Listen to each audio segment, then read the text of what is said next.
food and went on to school. Wet it down with a hose. I came back. I thought I'd clean it when I came back. So I came back. The catfish was still alive. I shook him out of the sack, wet it down. The dog came. Dog wanted to eat the dog food. The catfish hit him with a fin. Dog left the catfish to eat the food. And the catfish gradually learned to walk and move further and further from the house. He used to follow me to school. Okay? And I began to have all those concerns that people have with pets. What if my catfish started chasing cars? What if he started catching my neighbor's chickens? What was I going to do, right? Well, my grandfather had showed me how to tie a chicken on a dog's back and let it rot to break a dog from eating chickens. And I thought, well, I'd try that with the catfish, but I didn't think it would work because it just slide off his back. So I began to have all those kind of concerns, right, that pet owners have. But like most problems, it solved itself. It was raining all night. One morning I came out, the catfish circled a pecan tree, brought a stick back for me to throw. And we played fetch in the backyard, and then it was wet outside, so he moved along quickly behind the school bus. And I looked outside, and he was running along beside the bus with a whiskery grin, smiling up at me. And we turned the corner, and he fell back in the river and drowned. Okay, that's the story that's upstairs. I heard a lot of variations of that when I was a kid. That's not my story, but I heard that variations of that when I was a kid. Sometimes he would go with his master to the country store and they'd sit under the checkerboard while they played checkers, and they'd feed him peanuts. And then he went back across the bridge and fell in the river and drowned. I mean, heard a lot of versions of this story. Now, the walking catfish, the talking catfish, trading your future for fishes with fish, magic fish, talking fish, goes all the way back to the Persian fables. Okay, Günter Grass wrote a really good short story that was called The Flounder, German author. Same kind of deal, right? It's talking catfish. He catches talking flounder this time. He's catching the flounder, keeps trading it for things in exchange for letting flounder live. Anyway, all of these myths, all of this stuff comes down, so I do stories. So I went with Tom to Ireland. We're sitting on the bus, and I said, we should do a book together. We should do something together. Wonderful music, and I loved listening to him play, hearing him sing, heartfelt stuff I identified with immediately. And so we started talking about it, and Tom said, this is a song I'd like to do something with. So that book is here. I'll talk about that later on. But when it came time to do this demo, I thought, well, it'd be great. Here, we'll get Tom up and let him play some music for you, and then we'll talk about the book we did, about collaborative process, about working with artists working together. I mean, I always said this, there's a great story about the Confederate cannon team that came up with the idea of chaining two cannonballs together with logging chain and firing it out of a double barrel cannon. Do you know that story? Well, they get the powder charge a little bit wrong, and of course, one shot came out of the barrel faster than the other and swung in a tight circle and killed the whole cannon crew. Now, if you're an artist working with another artist, one of you, if you're not careful, one of you is going to come out of the barrel faster than the other, and that never ends well, trust me. Never ends well. So Tom and I have had a great relationship during this. He'd send music he wanted me to hear. I'd work on drawings and do things. So we'll show you that book and talk about that later. But I wanted to just sort of, the idea is this supposed to be a demo. So, you have maybe one idea of what a person who carves these 4 by 5 foot woodcuts with 16, 17 colors, what they might do, how they might work. And up there in in the plastic case is my chisel and my mallet.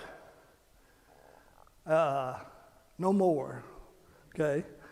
We now have automocks. These are power chisels, right? So what I'm going to do, and we have routers. I don't know if any of you are artists, and if any of you came here actually to see tools you might find useful, right? If you are, this is one that's great. It's a laminate trimmer. Like when you put down Formica, you glue it down and then you run the laminate trimmer around the outside. What that is just a handheld router that's small enough you can actually control it. Now, if you get a conical bit and you move it up and down, when it barely touching the wood, it cuts a very, very fine line. And when you lower it, it cuts a wider line. And when you lower it even more, it cuts an even wider line, right? So all of this that I used to do with this, going around so I wouldn't cut into my major form, I used to carve around everything with a knife. No, now I just put this in and go around it, right? So I'm going to do that right now. And I'll do it for a little while, and then I'll show you how I clear it out.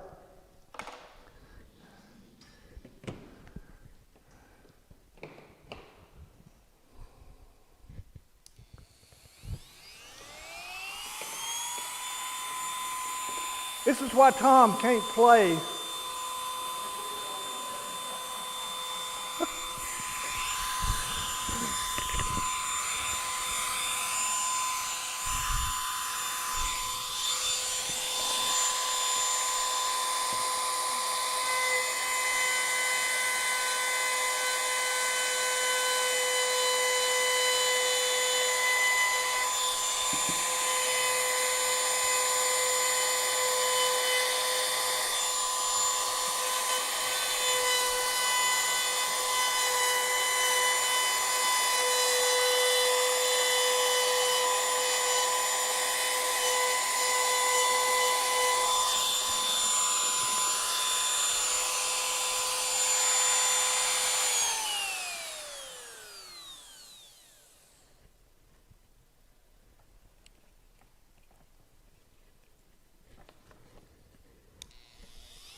I don't know if you can see. You can see the way that's cut, can't you? Okay, that's good. I've never worked with one of these. It's great. Yeah, that's okay. You can see where it's cut. All right. So then I'm going to come back now.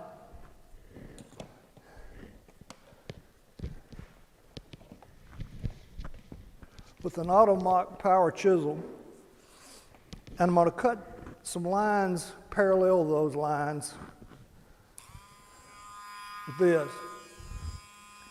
And some class of older people at Penland School one time, and they told me, you know that machine that sounds like goose farts? That's this one right here.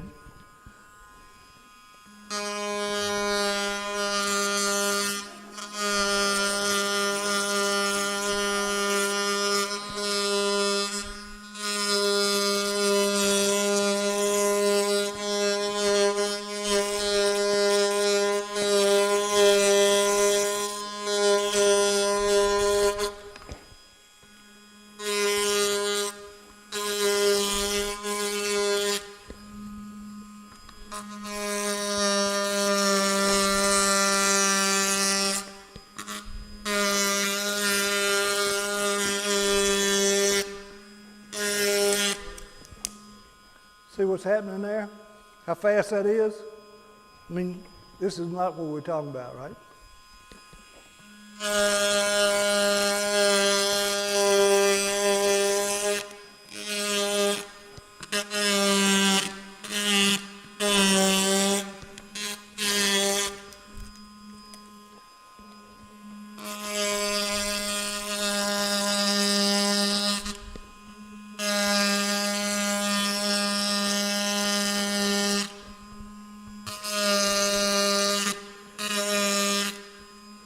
And this tool will go very, very delicately, very gently, and make a very, very light gray, or it can really gouge out and dig like I'm doing there.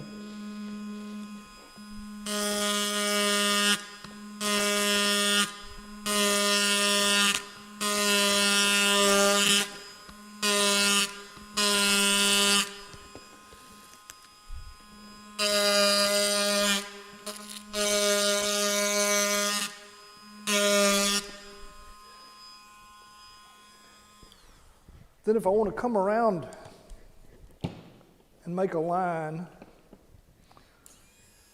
this is a V gouge right here. All right? So this does a crisp, sharp line compared to that sort of fat, scrubby line that the router does.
One of the things that's really great about woodcuts, sort of the vigorous and the really raw look to the line and to the texture that's left behind.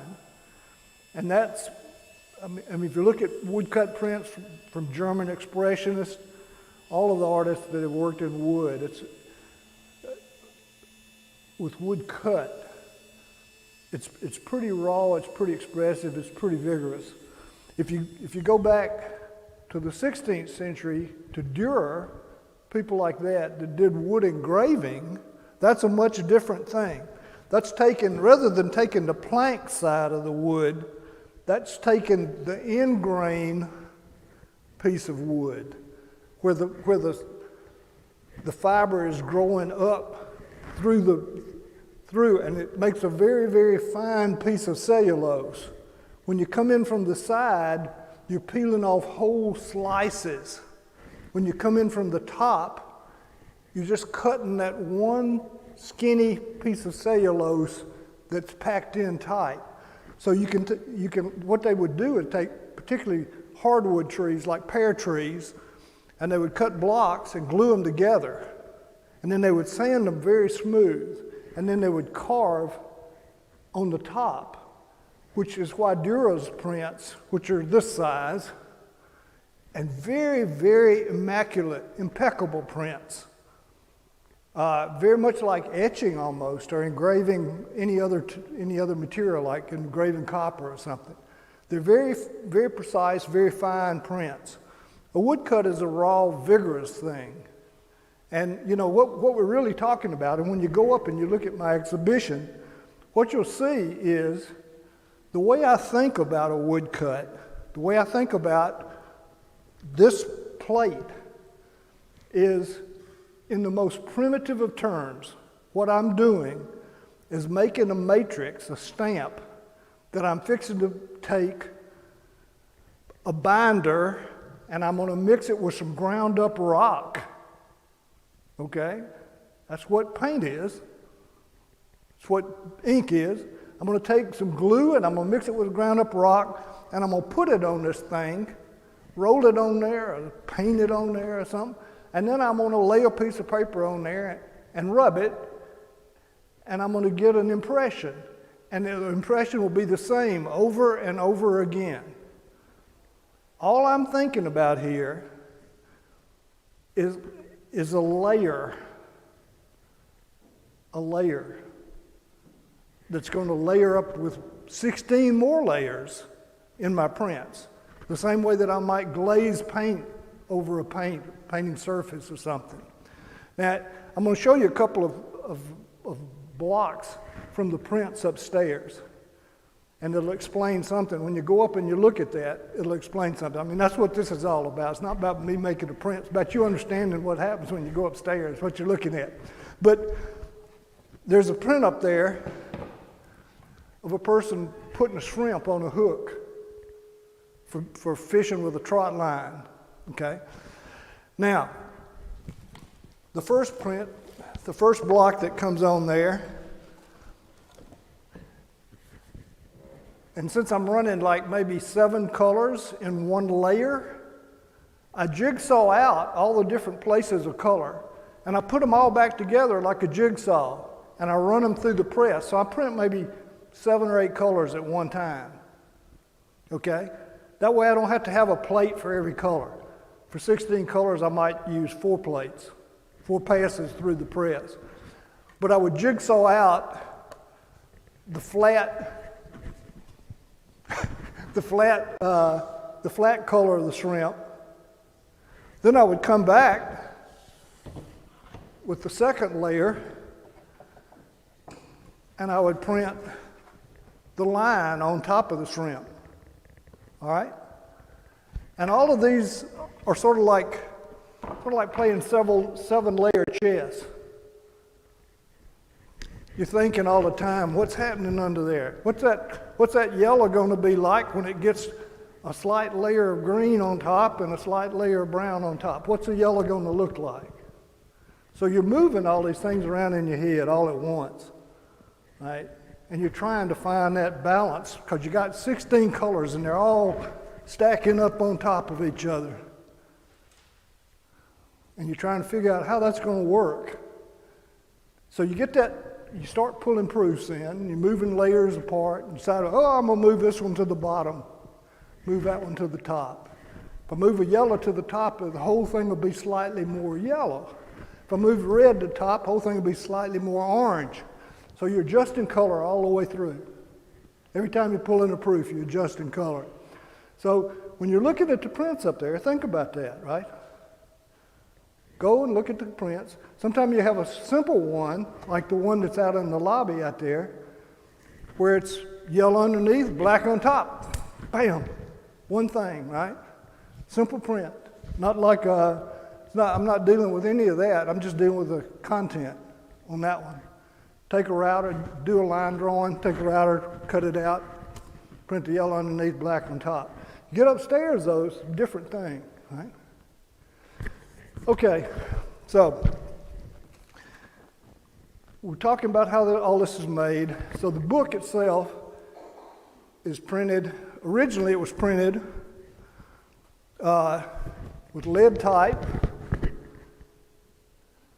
cast lead type, on a letterpress, and the illustrations are actual woodcuts locked into old Chandler and Price press and printed. I bought the Chandler and Price press for $500 on a bad debt from a sculptor buddy of mine named Bill Beckwith over at Oxford. The illustrations are really simple, black and white, one layer black and white prints. I printed this one, I printed this book in 92, okay? I had just come back from Italy on a Rockefeller Foundation grant, and I decided I wanted to print a book. And I never had printed a book, and I didn't know anything about printing. So I bought the press, went down to Jackson, found some letterpress type in a garage sale, came back, locked it up, printed the book, and I printed 250 of them. And this one is 183. I've sold 183 of them. Okay? And the color print that was in it, it's called the Deadly Night Gar. It's a three fan fold color print, right? So all this was printed on a press I never had run before, using type from a line of type I bought and never had operated before. And the book sold 183 copies. And it started out selling for, this is kind of crazy, but when you think about it, it's not, because the same amount of time goes into making this book that would go into making a John Grisham book, and they print 2 million copies of his, and I printed 200 copies of this, 250 copies, right? But anyway, I sold the first ones for $365, and I sold the last ones for $1,200, okay? And right now, they're more expensive than that because we're down to the last ones. But this book is a book that encases the first book, which is up there in the case, plus all of the projects that I've done since that book in 1992. I went to Bradley University and did a suite of lithographs, which are upstairs, based on this story. I did an installation of sculptural pieces that match the story called Jugline. I did the original woodcuts larger, which are upstairs. The black and white woodcuts in here, I've chosen 4 of them and done them big in color. And there's now a recording of the story, of me reading the story. Because one of the things that's come out of this is people keep saying, you know, when you read that story, you got such a good Southern accent. And the Southern accent sounds so really good with the story. You really should do books on tape. You know, you should do books on tape. So I bought a computer recording device, and I'm doing tapes now. So you can buy CDs of me reading stories. And in there is my first display rack ever. You can see that in the gift shop. But it has small books, different stories. But I'm writing a lot of stories these days, doing a lot of books. This print that I've drawn off here is the catfish book, right? That's the one I'm doing right now, right? I did this one in 92.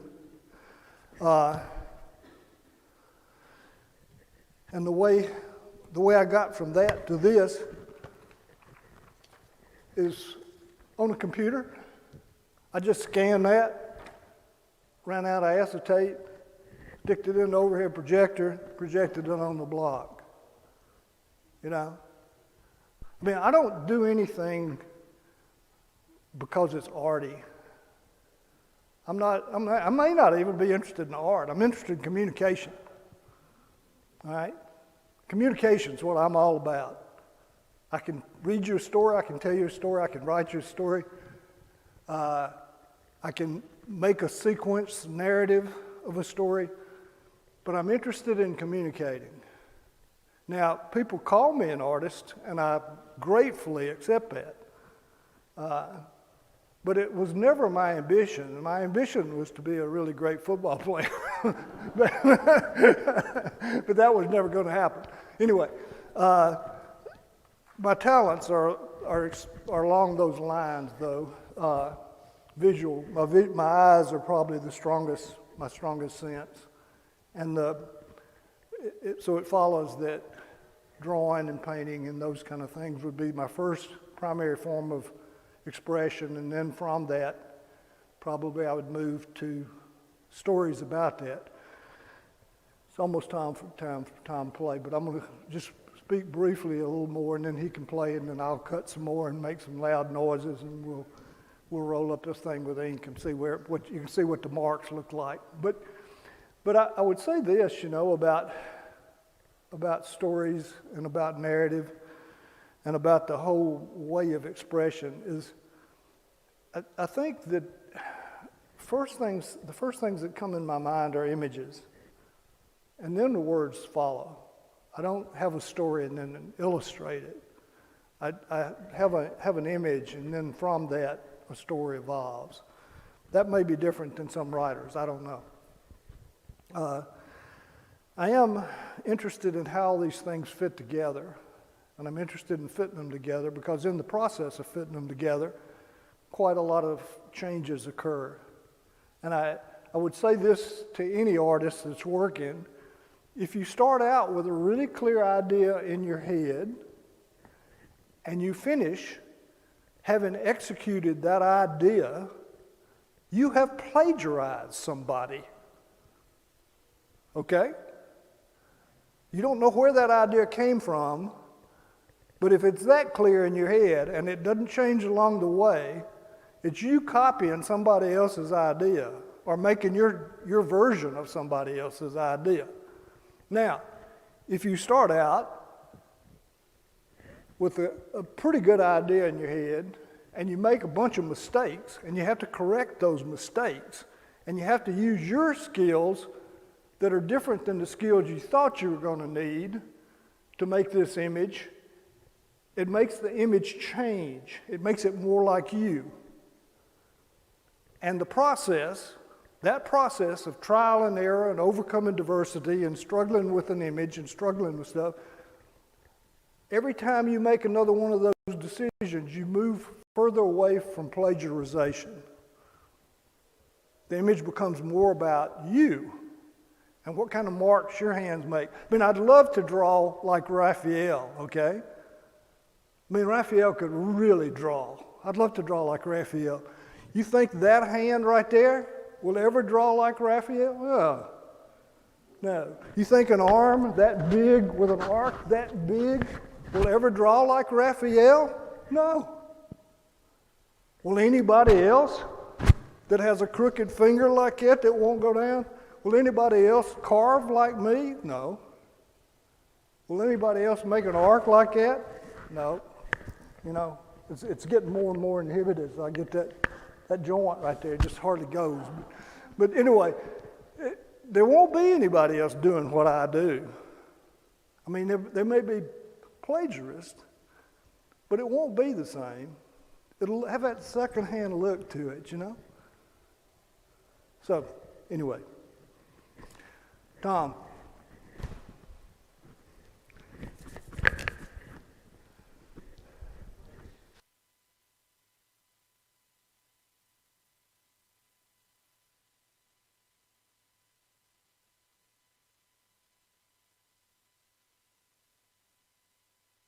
All right.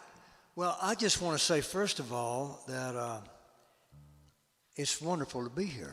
And I'm so impressed with this whole facility, the little bit of it that I've seen, this room.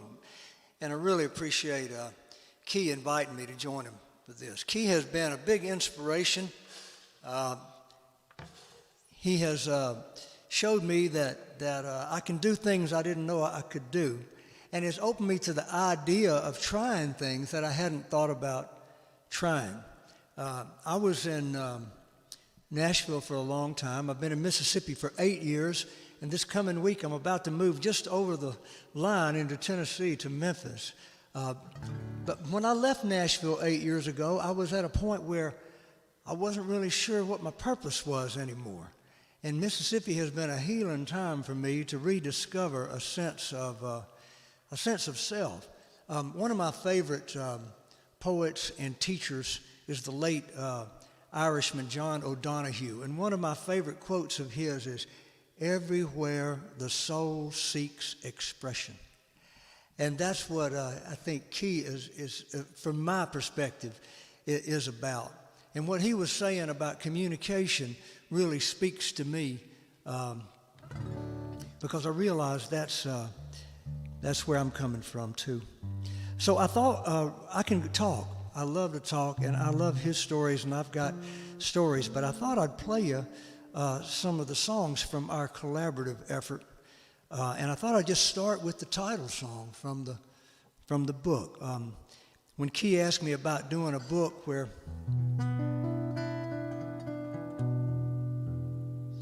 he would do some prints and text, and he showed me an example of a couple of books that he had done, and I thought were just incredible. And I played him some songs. My wife Kat and I drove up to Tupelo from Hattiesburg, and I played him some songs, and he said, "This is the one. This is the one I want to do the book with." And I'll let the song speak for itself, but it's called "The Last Time I Saw Cain."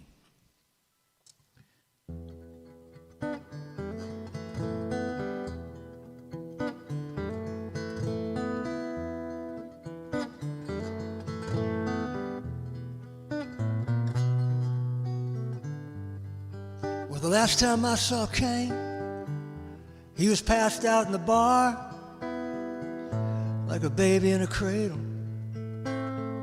His troubles seemed so far away, but he was off track like a train. She left rusting in the yard, more than just a little crazy. The way she caught him off his guard, she'd been the girl next door bride, and boy was she something. Looked like everything was turning out all right, and not one of us saw it coming. So he was a family man, and they could never understand. It was the liquor talking, the liquor fighting, the liquor giving the devil the upper hand. I know what you're thinking, but I swear Cain was a good man.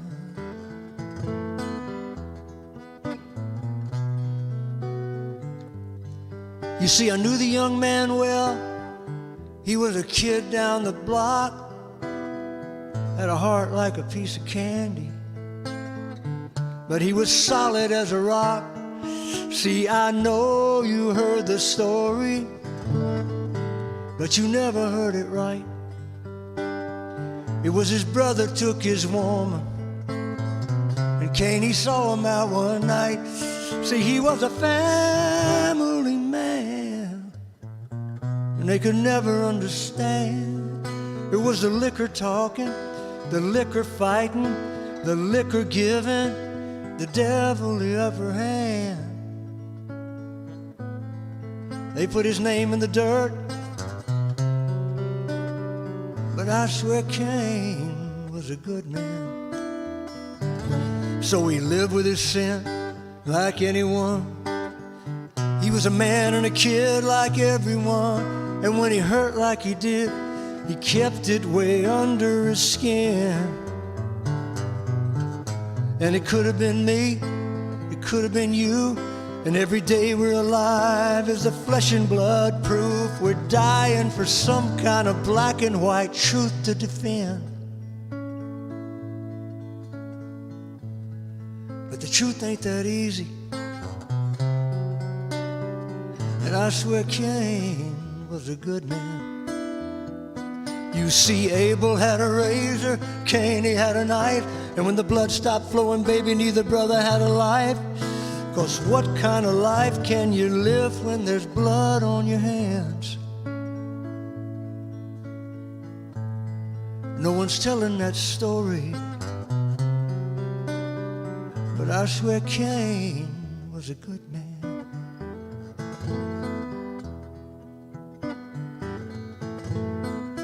He was a good man.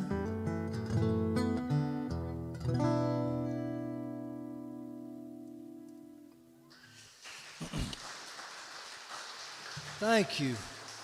Thank you. So I worked on that song for a long time. My best friend was going to divinity school in Nashville at Vanderbilt, and he was giving me his papers to read. And there's a lot of Old Testament, you know, and that story of Cain and Abel, I went back and read it fresh, and man, Cain had a rough time. And he was set up. I thought he was set up. And I thought somebody needed to defend him a little bit. And that song evolved, you might say. It definitely wasn't a clear idea to start with, but that's the way it took shape. So let me play you something else. Once we picked that song for the book, the question was, well, golly, what else would go with it? What Key's done, if you get a chance to take a look at it, is in the back of the box of the book, he's created a little slot for a little piece of walnut with a thumb drive embedded in it. And I've created 6 songs for the EP, an extended play album that'll go on the little thumb drive and fit in the back of the book. So in addition to, we already have the little blocks, I just have to put the music on them. But to do that, I have to actually finish mixing the music, which I've managed to avoid for a while. So while we're at it, let me just play you. This is another one. That's the grocery list on the other side of this set list.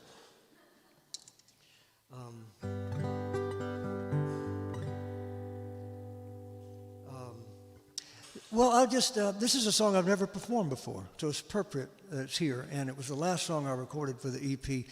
And it's another song that came out of the Cain and Abel story.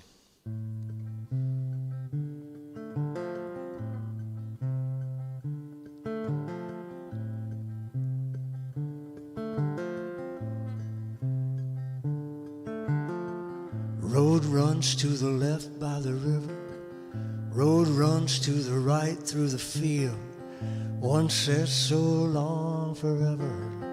One says I love you still. Can't think straight sometime. Can't think right now.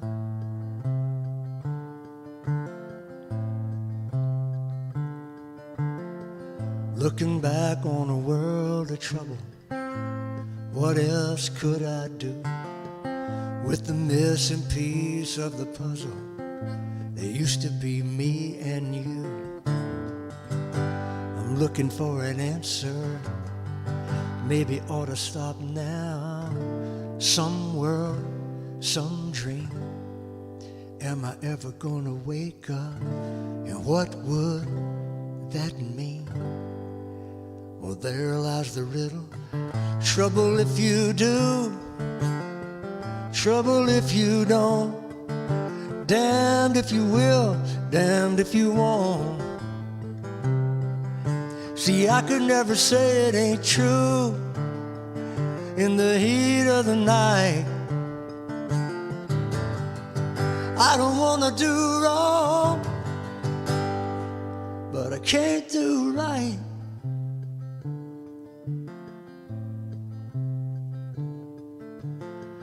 One day slips into another.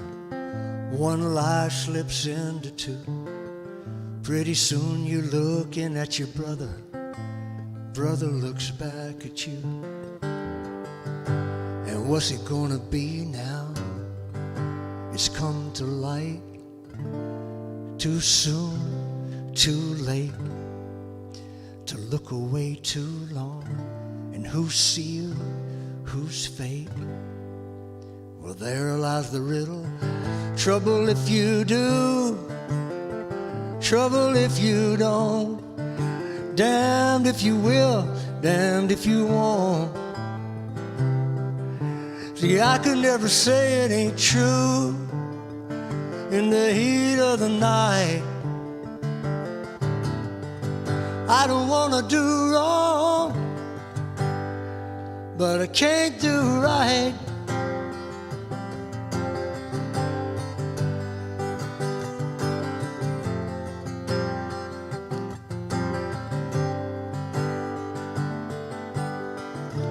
Too soon, too late.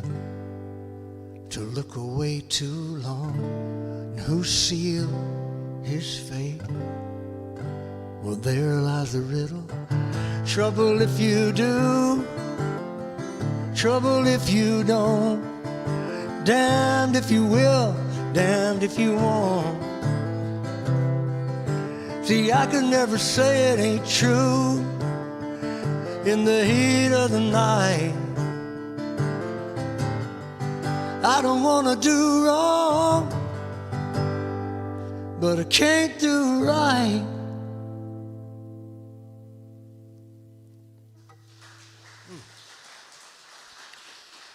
Thank you. Thank you. So talking to Key back and forth about what else might fit on this record, I sent him some rough, some demos and things.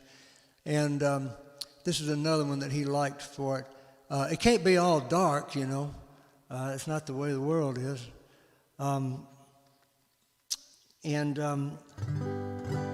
This is a song that I wrote several years ago over in Denmark with a Danish artist named Klaus Caprani.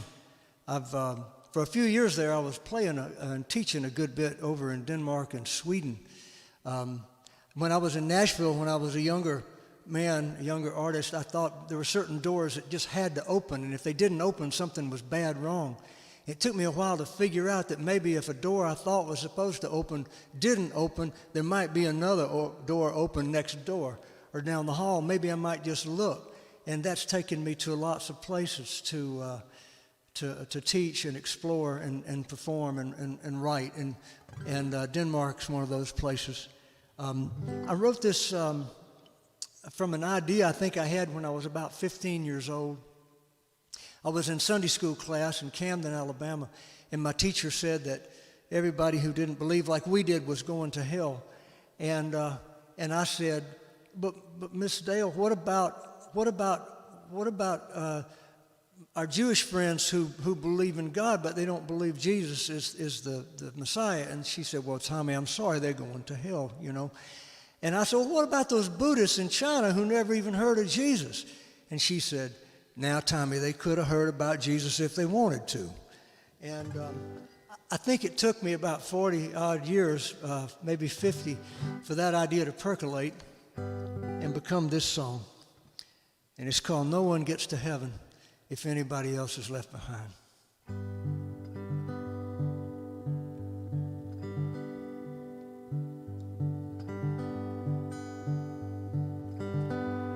Last night I dreamed my daddy woke me up and took me by the hand.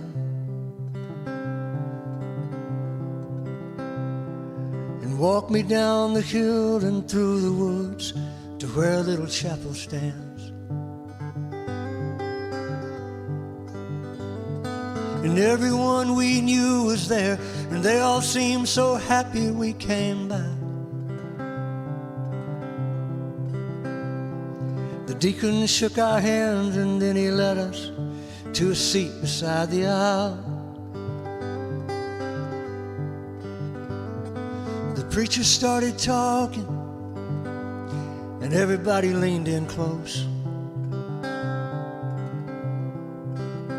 He He said there is a light in the dark when we need it the most.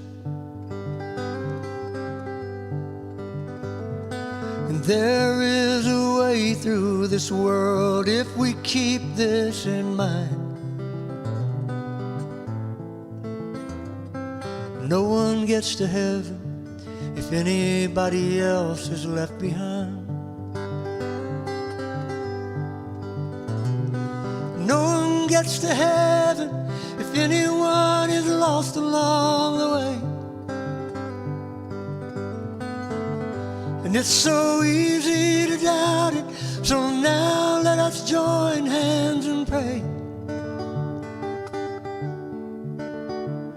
We'll meet on that beautiful shore in the sweet by and by.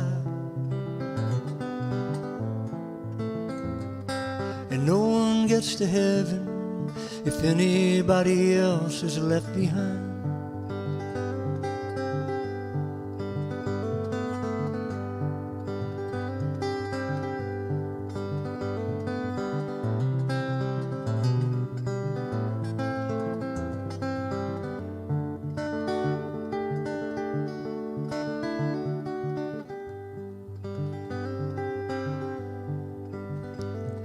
Then we sang Rock of Ages like we'd been to that place. We sang Peace in the Valley, and Lord, we sang I'll Fly Away. And when we raised up our voices, we sounded like angels on high, singing no one gets to heaven if anybody else is left behind. No one gets to heaven if anyone is lost along the way. And it's so easy to doubt it, so now let us join hands and pray. We'll meet on that beautiful shore in the sweet by and by. And no one gets to heaven if anybody else is left behind. No one gets to heaven if anybody else is left behind.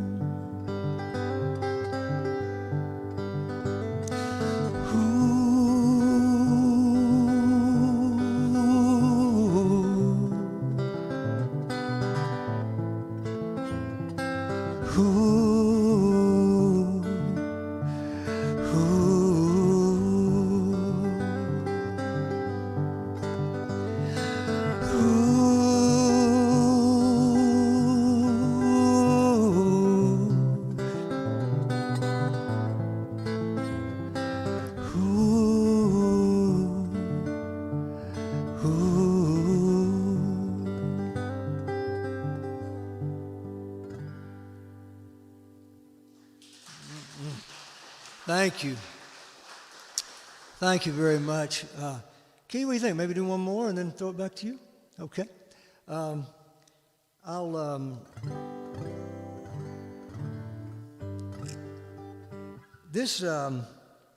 do one that we did a version of this song on the EP with the book.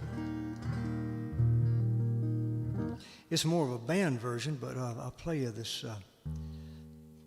I mentioned I was in Nashville for a long time, and I was very fortunate. When I first moved up there, I met a fella, an older writer who took me under his wing, and his name was Troy Seals, and he's a Nashville songwriter, Hall of Fame guy.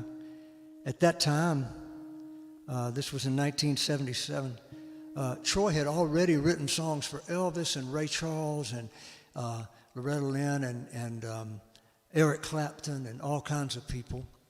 And he really showed me the ropes. He showed me what a work ethic looked like. He showed me how to take care of business and be ethical. And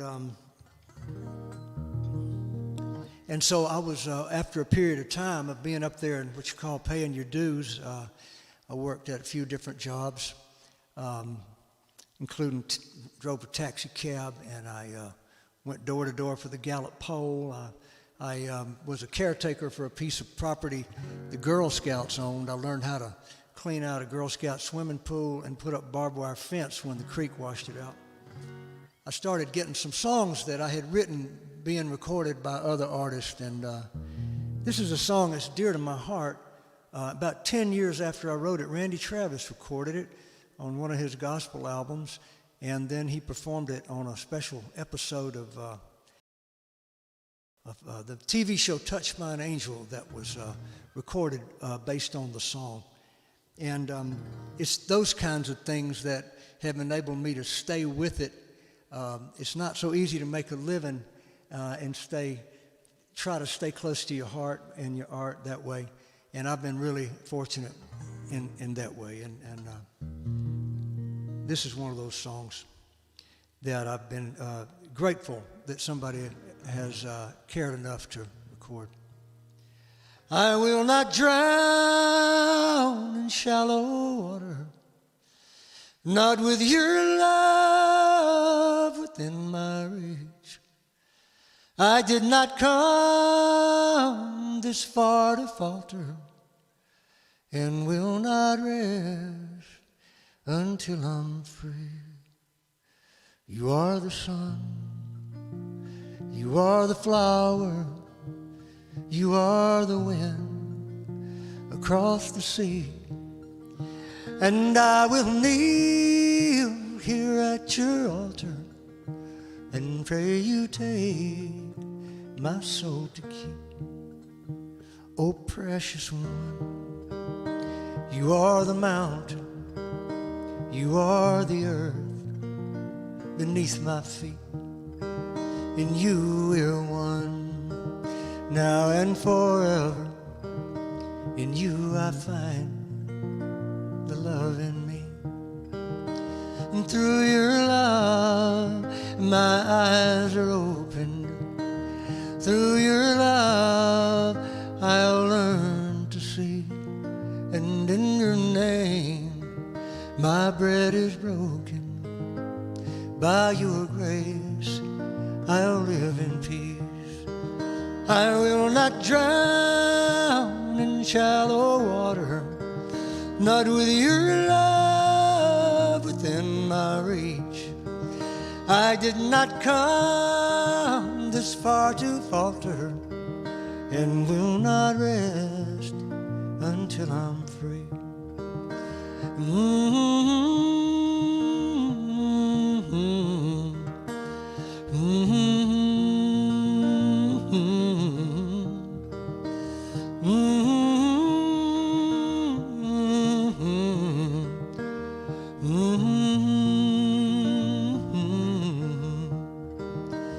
Through your love my eyes are open.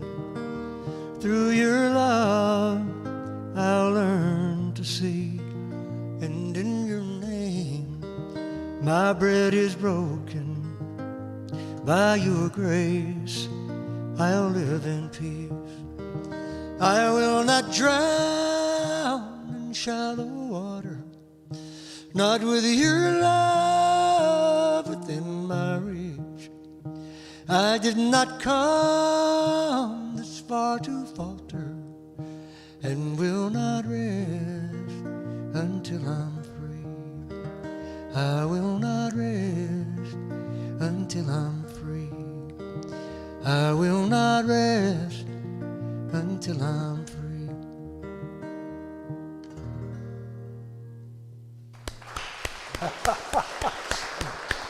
Thank y'all. Thank you very much. I think, there's a writer here, I know for sure, and I'm sure some other artists, but, I think the one thing you hope is when it comes your time, you won't go down in shallow water. You won't have been trying to do something that's worthwhile. You want to be trying to express something from the heart. When Tom sent me that song, I sent it immediately to my other artist friends and said, just check this one out right here. This is what it's about right here. So let me just show you, since Tom just sang some of the lyrics to this song, let me show you some images here that came from the last time I saw Cain. I'm trying to figure out maybe what the best thing to do is to open these up and walk over here to the camera and let them shoot up. But the title page.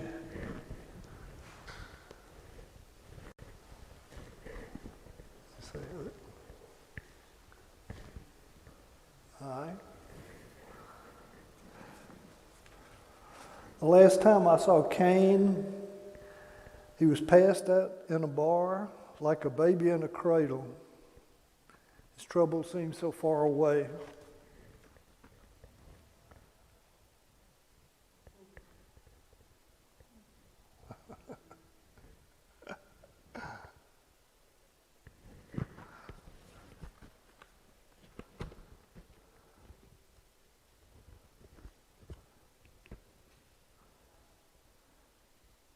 His lyrics are really easy to work with.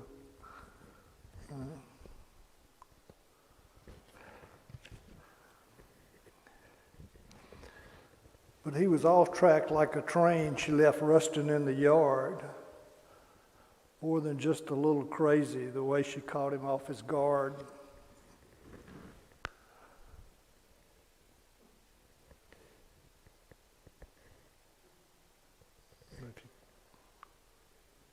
That train is there, a little bit off the track.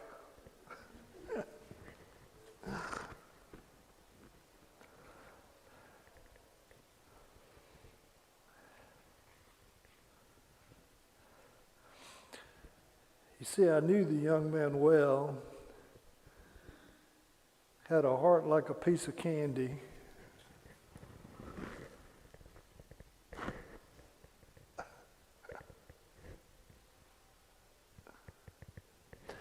So I decided to use Tom's handwriting rather than print some text. You know, it just seemed to be so much more personal, the way that came to me, and it seemed to work well with my hand-drawn images. You see, Abel had a razor and Cain, he had a knife.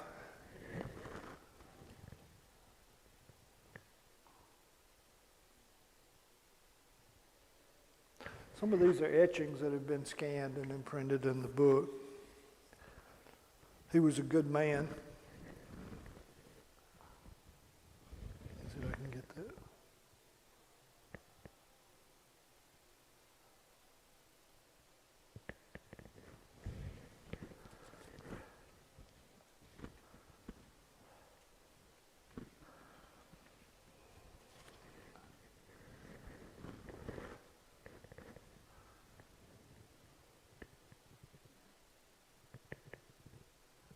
That's a woodcut.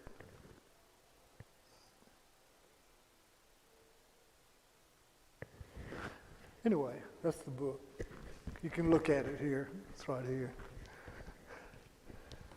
And then there's a piece in this one, the special one. There's a hand-done engraving, two-color engraving, Cain's Lament.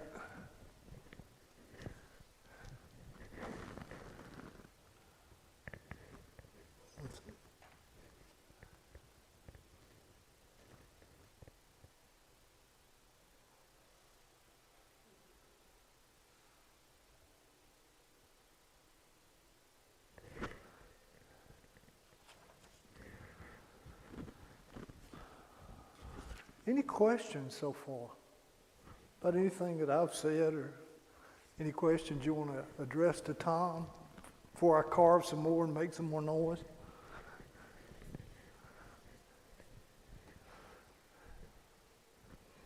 I guess I'm being clear, huh? Let me see if I can make a little more noise here. And for those that you're really interested in carving, one of the things is to keep your tools sharp, right? So the basic thing is just how do you sharpen tools. So even when I'm working in the middle of these things, I try to touch up the tools I'm working with.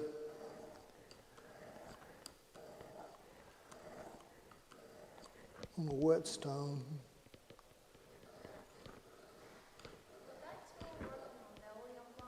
Oh yeah, it'll cut linoleum like butter. It cuts this stuff like butter. Hitachi makes this. The ads for it are kind of confusing because it leaves you with the impression that everybody buys these things are fixing to carve little wooden bears and things, you know. Like, but I was watching when I was teaching, I got a film on a printmaking facility, and Jim Dine was there working on a woodcut. And I wasn't paying much attention, and all of a sudden this sound came out like, "Whee!" What the hell is that? I looked in there and I thought, gotta have one of those things, man. That's like, that's a game changer.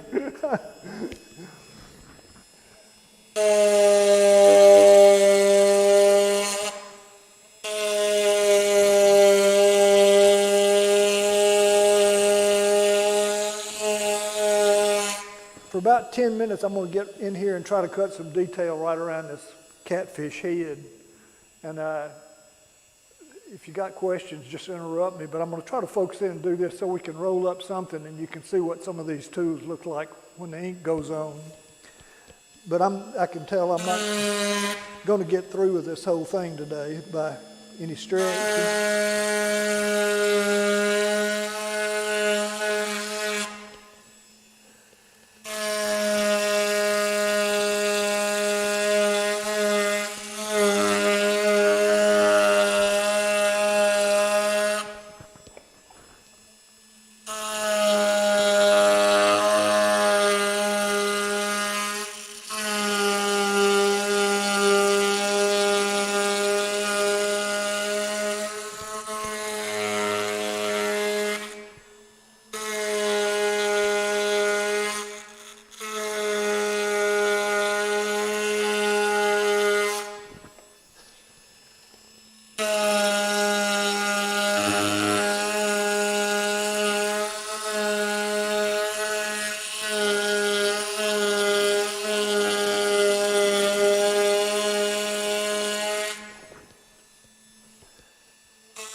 Let me cut out some places here, and then we'll ink up some stuff, and then Tom and I'll talk about the book, and we'll read some things.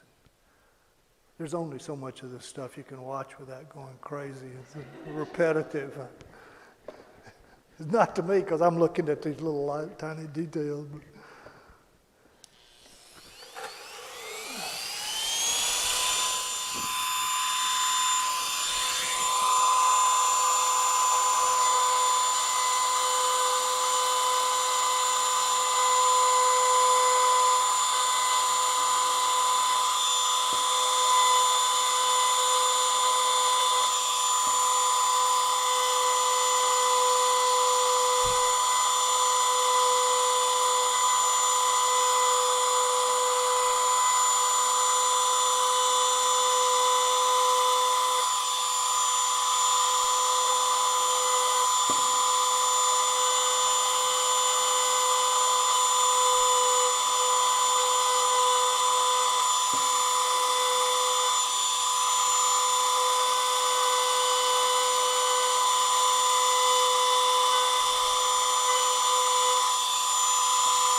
let me clear out around that, and we'll roll up some ink and roll it on there, and you can kind of see what the tools, kind of marks the tools make.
One of the great things about woodcut is the material that's left standing on the surface when you think you've cleared it all out is referred to by printmakers as chatter.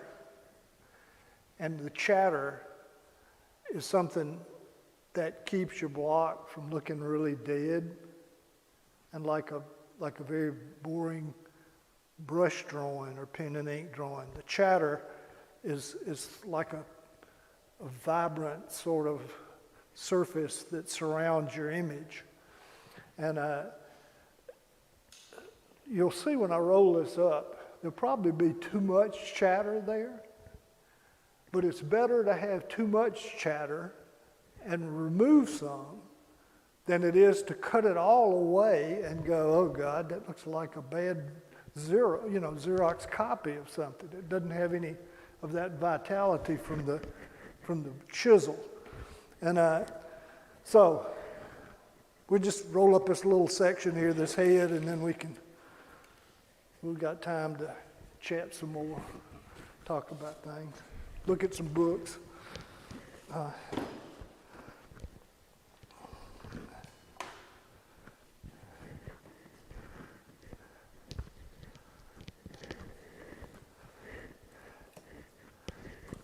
I have to tell you a funny story because this, I buy paper and I buy ink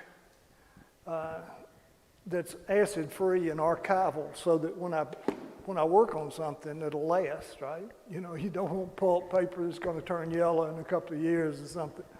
So I buy paper that meets museum and library standards to do all my books. And the paper is about, like I'll pull out some sheets, but I use a stuff called Mohawk Superfine as one of the papers I use, which is it's acid-free paper, white, prints nicely for letterpress and woodcut, absorbs ink nicely. And I've been paying about $1.20 to $2 a sheet for that. So like 1,000 sheets is going to cost, you know, if I buy in bulk 1,000 sheets, it costs about $1,200. Well, there's a place, there's an auction site called Wire Bids, and I buy ink. Sometimes I buy ink in cans like this, and that's about $12 a can or something, right? So, so I went on Wire Bids to bid on I was looking through online site, and I ran across this place called Wire Bids, and I looked, and there was a couple of pallets.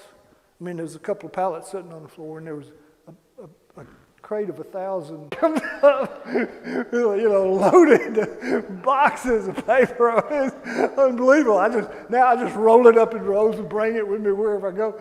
You know, I was bidding on some ink, and there was some cans sitting on the same thing. They opened the can there and set it on the pallet so you'd know what kind of ink you were getting and stuff. And I looked at it and I thought, that was about, you know, that's probably, the ink that's sitting there on that pallet, I'd probably pay $600 for, something like that.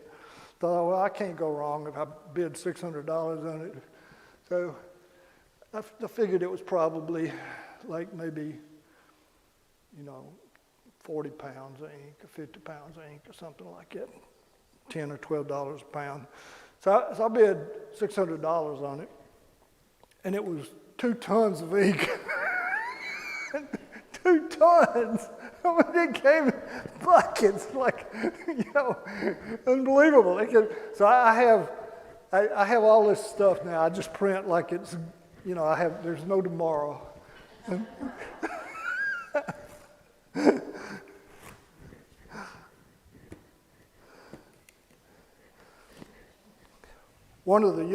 There's some young students decided to move to Tupelo when I retired and work with me, continue working with me. And when that all came in, I said, I don't know what we're going to do with all that ink. It's out there. And you guys can have all you want and take whatever paper you want out of that stack, you know, and work as much as you want to with it.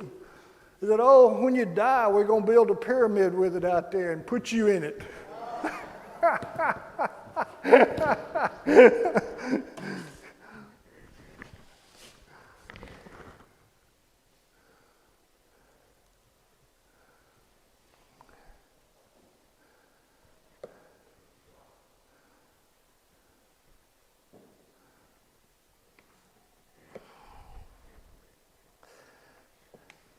So when I'm working, usually what I do is I would cut the whole block to sort of this area, this level of development that I'm going to sort of ink up right here, just a little area of it. I'm going to, and when I do that, when I roll up the ink on it, what you'll see is it's going to have some rough edges and chatter that's probably excessive and whatever. But I let that ink dry on there. I don't wash it off. I let it dry on there. For those of you that are printers, I let it dry, the ink dry on there. And what it does is it sort of seals the cellulose fibers together so that when you come back, it makes a real crisp cut. It doesn't shred a little bit like this is shredded. You'll see this shredded a little bit on the edge where the routers run through or something. But after that ink dries on there and seals all that stuff into one sort of matte, flat surface, when you come back with a sharp tool, it makes a really crisp edge. Just for your advice. Leave it on there first time. Next time, wash it off.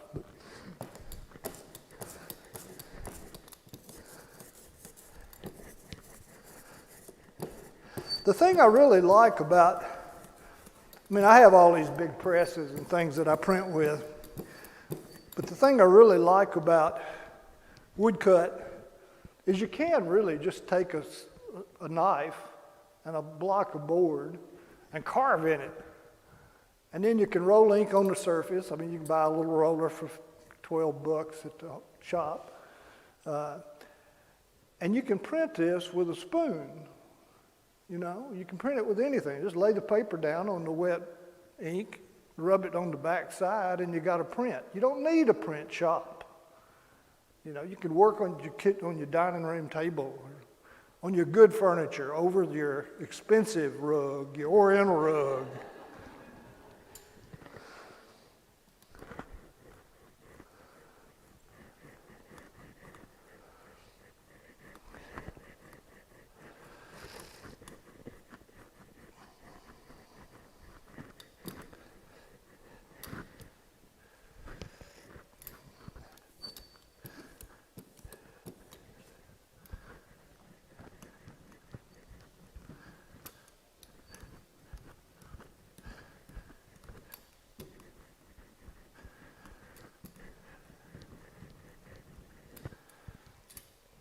So I'll give you enough right there to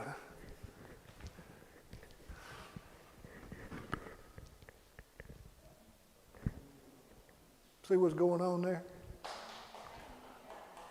I don't deserve any applause for that. But I think you can see sort of the chatter, you can see the form beginning to emerge.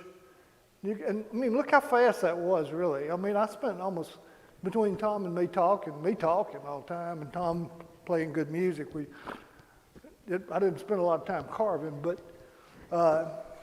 you can see, then I'm going to just rub it from the backside with a piece of paper and what I call my Big Mac. 2 pieces of maple together. It's been rubbed so long, on so many prints, the backside of so many prints, it's gotten all nice and smooth. Get a piece of paper here.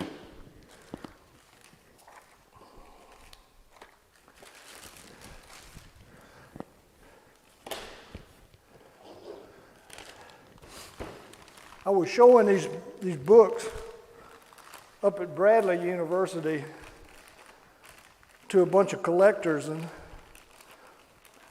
I spend time on these books. It takes a while to print a lot of woodcuts that are in some of these books. I'll show you some of them in a minute when Tom and I start talking about it. But I got all the books out, and just as people were starting to get ready to look at them. They served buffalo wings. I mean, I usually ask people to put white gloves on, like your photography gloves to handle my books. And I saw people headed for those books with buffalo wings. Get away from my books with buffalo wings. Go wash your hands. Wash your hands before you touch my books. Boy, it's big orange. And then this was interesting, of course. All the people who were the laymen went and washed their hands, and they had no problem with them. But then the former museum director spilt red wine on it.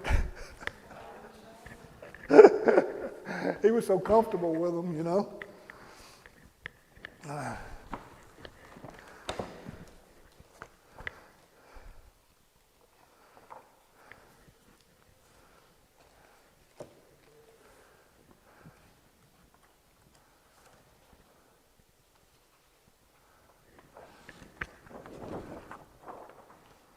So that's normally that's like a $1.20 to a $1.80 sheet, right? Paper.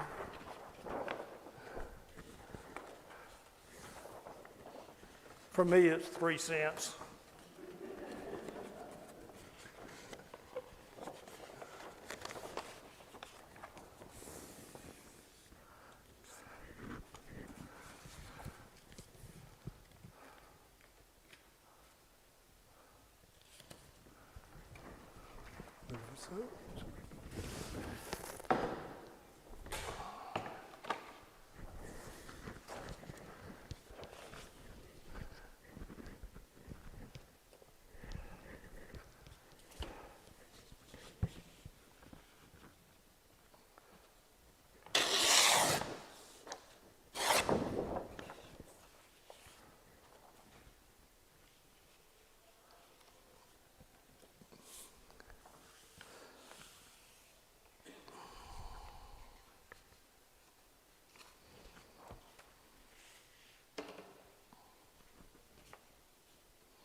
If I had gotten this whole block done, I have a L-shaped piece of wood with 2 1/4-inch holes in it, and I stick 2 1/4-inch wooden dowels in those holes, and I punch holes in the paper that match those dowels, and I drop the paper over the dowel, and it falls cleanly on the block. And I can print color after color as long as they're registered when I cut them, and I slide them into that L-shaped block. The paper will always drop at the same place on the block every time. But I'm just going to give this a rub so you can see what it looks like.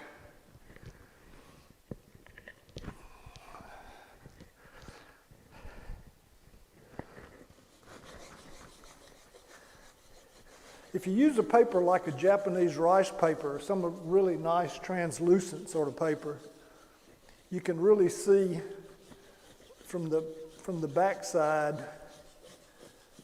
how the image is coming up, and tell where you need to rub more and where you've rubbed enough.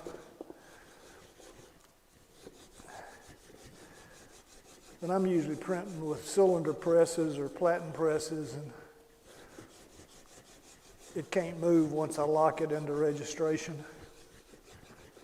But you can do this just as well with a serving spoon. Get your thumb down in there and give it a rub,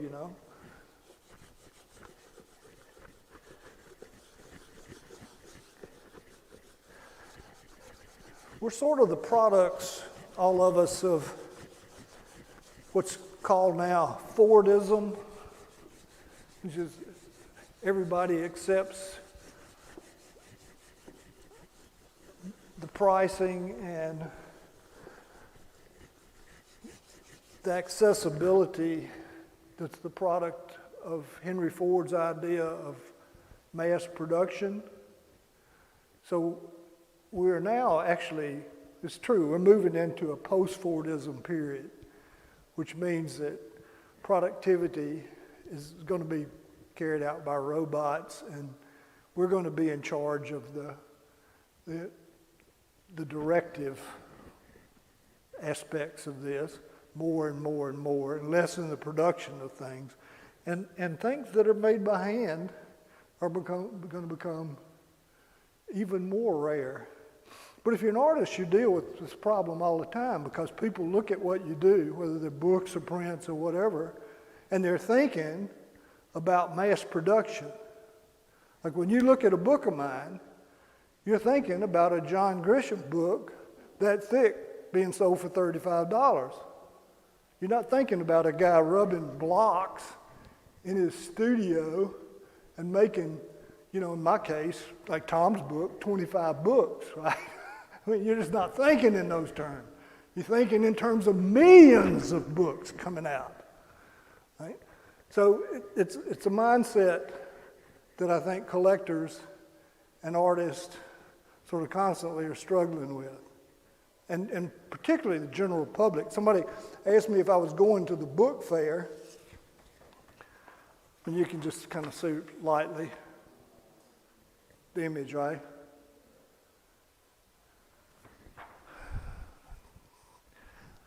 But that sort of hand quality of the way, the softness of that printing is like really nice. I mean, there's a little bit of the texture of the paper, which is stamped into the paper. It's a linen, kind of linen texture. But when you start to build up color with those sort of translucent light areas and you build it up, it gets really sensitive. It's not that kind of stamped black that you're used to seeing silkscreen or stencil or something,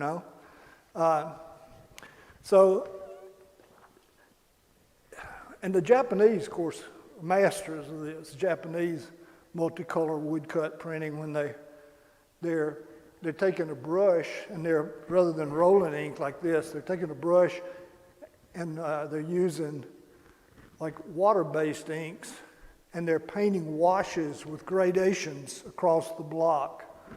So when you rub it like that, you're getting that same softness, but you're getting blends in the sky that go from cerulean to ultramarine, and you're getting these really great transitions.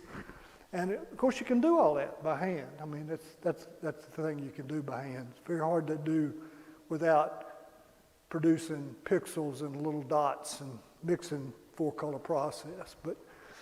But I mean, if you're thinking about running on machine-based presses, one of the things you're looking at is you can't do those things where you lock up the blocks like a jigsaw puzzle. You have to run one color at a time. So the fact that if you run 16 colors off of one of my multiple presses, you're handling paper 16 times, right?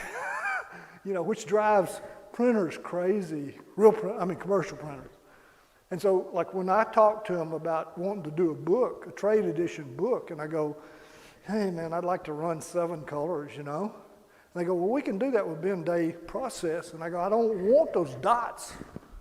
I don't want those little pixels everywhere. I want that smooth transition of ink.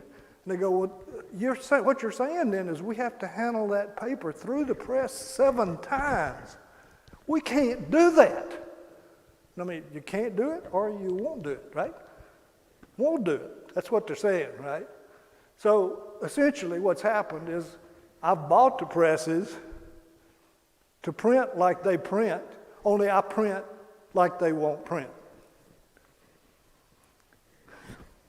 Okay, I think that does it for me. Tom and I maybe just talk a little bit about collaboration, and we can you can come up here and I'll thumb through some books and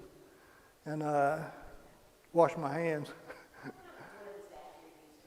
I use birch plywood.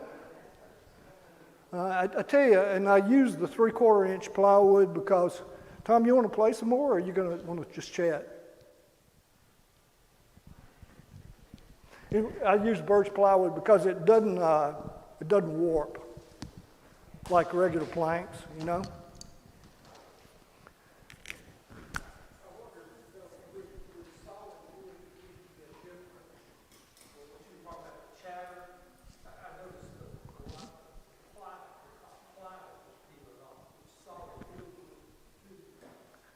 Yeah, I mean, yeah, and sometimes I just use planks, you know, and print them. Like if you go upstairs and you look at the red fish print, which is upstairs, I just took barn wood that was laying around my farm, strips of wood, and I inked them different colors and laid them and ran them through the press.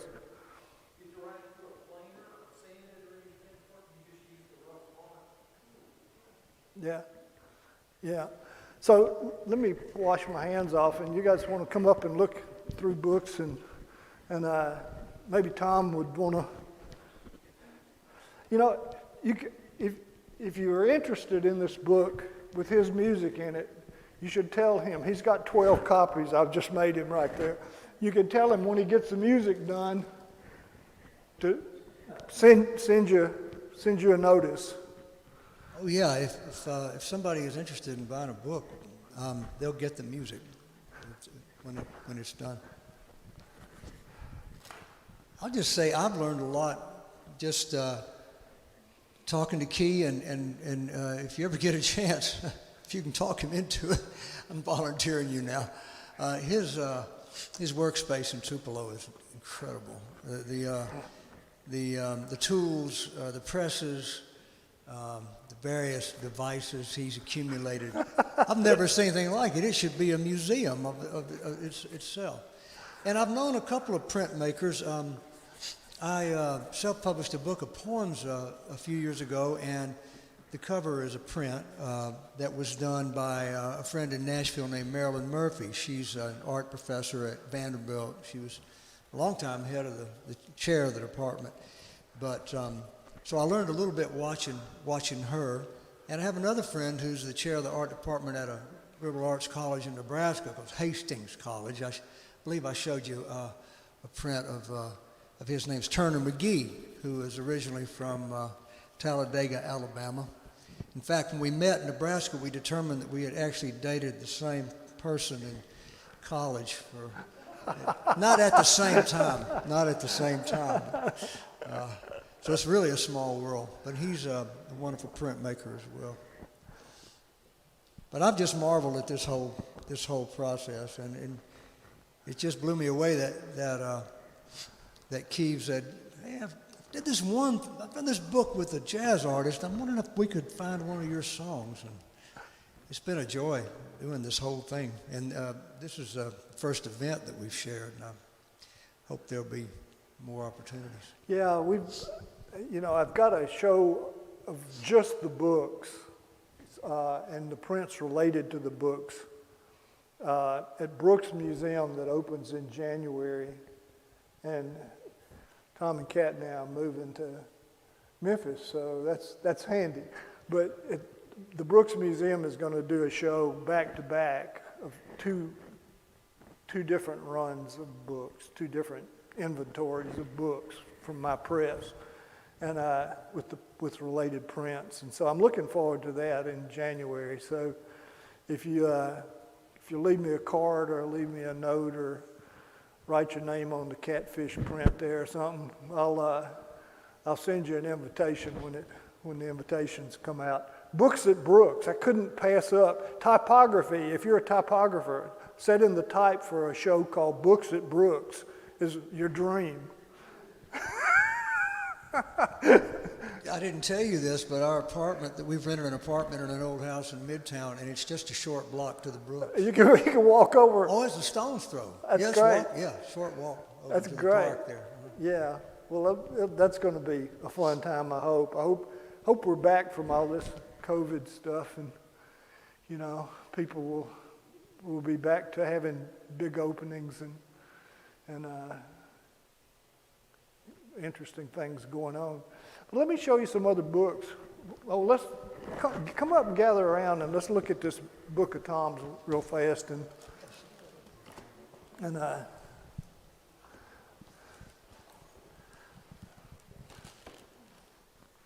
put down a sheet of paper over here and I'll put it out here and you can kind of have a look. Do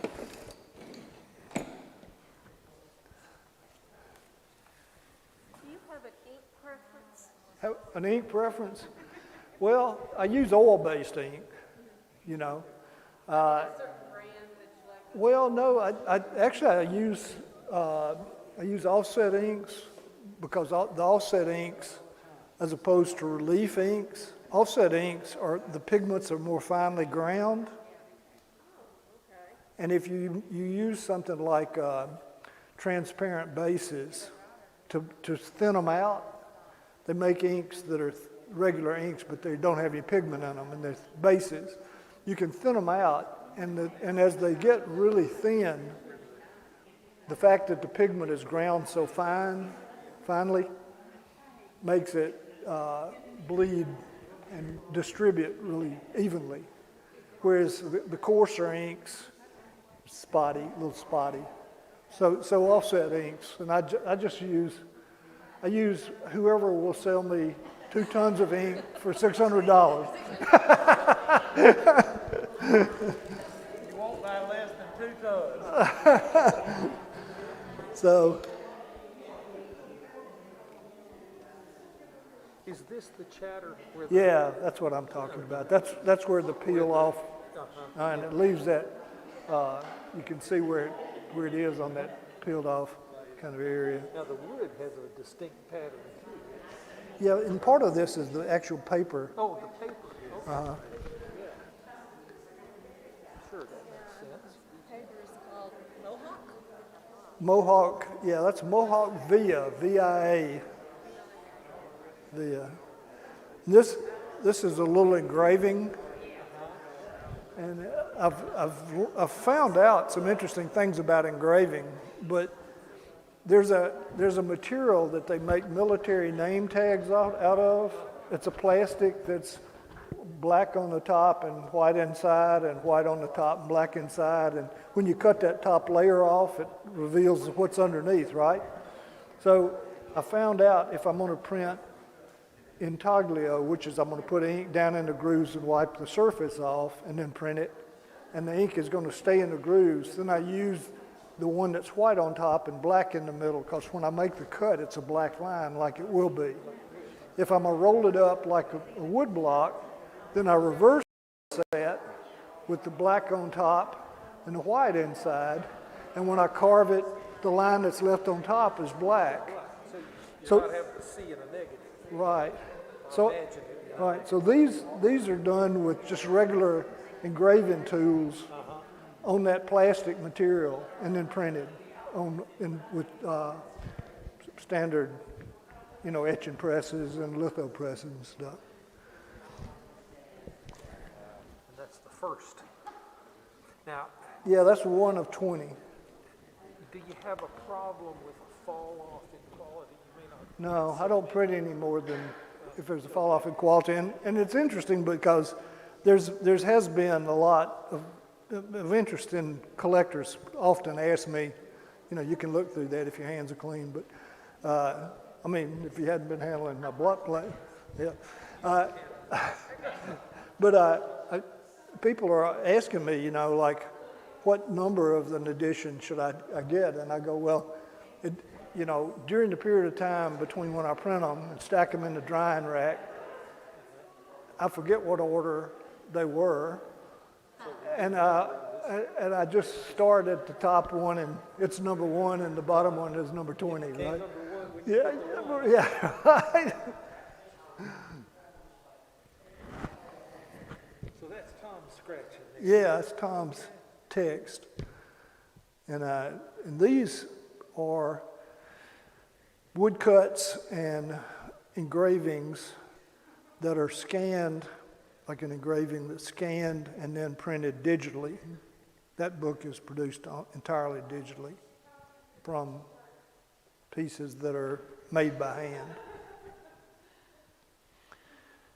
And mainly because sometimes it's the scale that I want to fit in a book. Sometimes when I make the print, I'm not sure what size the book's going to be. So, you know, then I just scale the digital image from the scanned image to fit the book.